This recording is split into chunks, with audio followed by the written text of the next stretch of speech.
The designer from the Museum of Modern Art, what was good design? 1944 to 1956 exhibition I've chosen to explore is Raymond Loewy. Loewy was born on the 5th of November 1893 in Paris. As a child, he showed a vibrant interest in motor cars, aircrafts, locomotives, and sketching them endlessly throughout his school years. At 12, Loewy studied electrical engineering at the University of Paris, an experience that prepared him for the technical aspects of an industrial design career. At 17, he entered the Colonello University to further his engineering degree, but World War I intervened and Loewy enlisted in the French army in 1914, rising from private to captain. After the war, Loewy graduated and received his master's degree in 1918. Then he boarded a ship bound to America in 1919 to pursue a career that changed industrial design forever. He settled in New York City and worked as a commercial artist for the next decade. His biggest clients included the works with Saks Fifth Avenue, The White Star Line, and Bonwit Teller. He did fashion illustrations for Harper's Bazaar and Vogue. Loewy became a well-paid professional with advertising illustrations, but his real interest was industrial design. In 1929, Loewy got the first taste of industrial design when he redesigned the Getz Teller duplicating machine. Loewy reshaped the machine, adding smooth surfaces and curved corners, making it slick and modern, with enclosing everything inside. This was the first example of the streamlining technique he is credited with inventing. His breakthrough came in 1934, when the Shears Cold Spot refrigerator was redesigned. His style of beauty through function and simplification ultimately attracted more than 200 corporate clients throughout his career. It was this design that established his reputation as an industrial designer, leading the way to be the father of industrial design. Perhaps Loewy's design's most defining characteristics are those that are developed in the streamlining design movement. The pencil sharpener, designed in 1933, shows all the classic characteristics of Loewy's designs. The key features are producing smooth, sleek contours to create an aerodynamic and efficient design. The teardrop shape became a signature of streamlining, and is naturally in an efficient aerodynamic shape, which is reminiscent of planes, rocket ship, and trains. A quality that can be found in a few of Loewy's works, such as the Grain-Out bus, the ground-shaking Pennsylvania Railroad S1 train, the iconic Coca-Cola bottle, and ice dispensing machines. Loewy had a principle that he lived by called MAIA, which stands for most advanced yet acceptable. Loewy gave people the most advanced design, but not more advanced than they could accept and embrace. Loewy thought, the adult's public taste is not necessarily ready to accept the logical solutions to the requirements if the solution implies too vast a departure from what they have been conditioned into accepting as a norm. In pushing to progress, he sought out to strike a balance between the novel and the familiar, and sought out the correct mix in order to see his ideas for the future, but not as alienating. In the years that followed his success after the 1940s, his work has left marks creating homes, transport, and successful logos, such as the Shell logo, Exxon logo, US Postal Service logo, Studebaker Styliner, Lucky Strike packaging, 5 cents John Kennedy postal stamp, and NASA's Skylab space station interior. His eye for streamlined designs leads a revolution in America for how products looked, packaged, and branded. After a successful career, Loewy spent his final years in France with his wife Viola, where they enjoyed a relaxed lifestyle. On July 14, 1986, after a period of poor health, Raymond Loewy died in Monte Carlo, Monaco.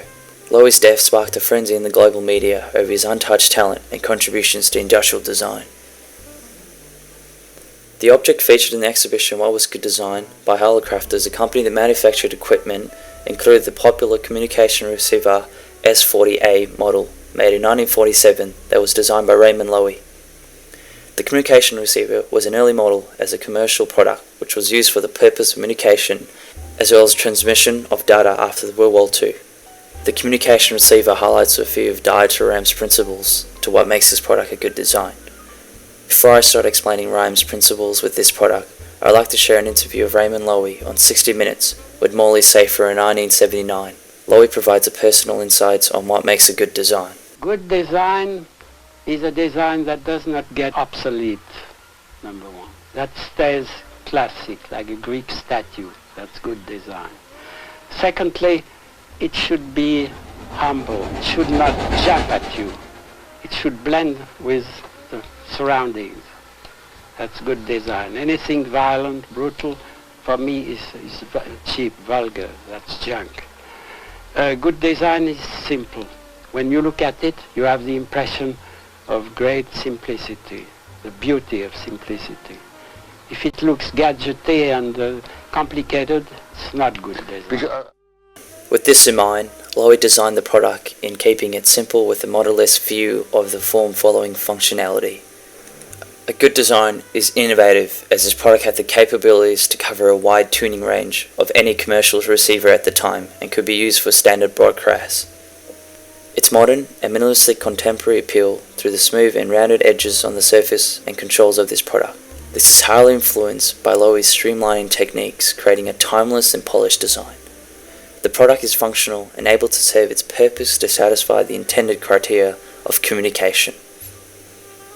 Through its simple use of interface of limited controls to make it practical and easy to operate the device. Hence the clear labels for each individual control, making it well structured and not all cluttered together, maximizing functionality and being useful as a product. With functionality in mind, the product remains aesthetically balanced with quality to its usefulness. A very timeless and modernist style is visible through its choice of smooth and rounded edges and suitable colors to fit the appearance of the era when the equipment had neutral colors being used rather than bright colors. The matte material provides a grey finish on the surface with polished metal for the volume control, tuning knob and speaker, making it aesthetically pleasing when the product is displayed or being used. This product design is honest and stays true to itself with its simple interface that is self-explanatory when users interact with the product. A design that is more useful than generate unnecessary frustration for the user's experience with the product. This product provides a good example of a long-lasting design in setting its own rules that is timeless and doesn't become obsolete for being fashionable. Its appearance still holds its style in today's time as something very modern in design, yet ancient to its time in practical use. This is why Loewy's design with this product achieves Ram's principles of what makes a good design. As a designer, what I've learned from studying Raymond Loewy's work is to take account all the design principles to build and improve products from start to finish, taking the planning, development, startup and improvement into consideration. The works of Data Rams not only inspire me by his principles, but also help me to adapt design styles, trends and approaches through defining simple design, where minimalist is key to building more complex designs. I created an eco-friendly building logo for a client earlier this year by incorporating an element of simplicity into my design. I've taken this quality into the design with a fresh take of a building, using a simple idea of a corporate building and turning it into something completely different by its practical shape modified into a letter E representing the company name. The color green, which defines nature and eco-friendly, provides the company's purpose. The company's name is easily readable through the modern font, setting a reputation of professionalism and quality. I was truly inspired by these principles of Rams to create a good design on a few recent projects where beauty is found through simplification. I've taken slightly similar approach with the bookmark design. I've tried to simplify visual elements in the design without compromising on the story. I did this by taking those ideas and creating powerful simple visuals which still conveys the same meaning and expression. As a result, made the design less complicated and neat. I've learned that in the design world, functionality and purpose is just as important as aesthetically quality. This is quality that I'll keep in mind with future design projects.